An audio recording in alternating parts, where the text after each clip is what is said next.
अस्सलामुअलैकुम। अमानुल्लाह भाई माशाल्लाह मशीन बहुत ज़बरदस्त चल रही है। अज काफ़ी दिन बाद मैं मूवी बनाने लगा सी। यह मटीरियल तैयार किया है। इस तरह असी एलीवेटर को पा के ना अगे लैके आ रहे हैं। माशाल्लाह बड़ी अच्छी स्पीड जा रही है।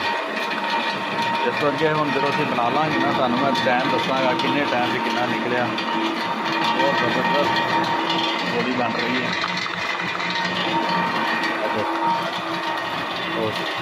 साडा जिहड़ा गिला सी कि मागड़ भरती नहीं, ये भी भरन लग गई है। तो बिल्कुल साउंड प्रूफ, बिल्कुल साउंड कुछ आवाज़ आ रही है जी नाल गोली लगती है वही आवाज़ है। वैसे मशीन की कोई आवाज़ नहीं। माशाल्लाह बहुत अच्छा। इस तरह ही है देखो गोली यदि मैं स्पीड दी एवरेज तुहानू मैं ना जो एंड होएगा और मूवी बना देंगा। तो बहुत ज़बरदस्त जा रहा काम।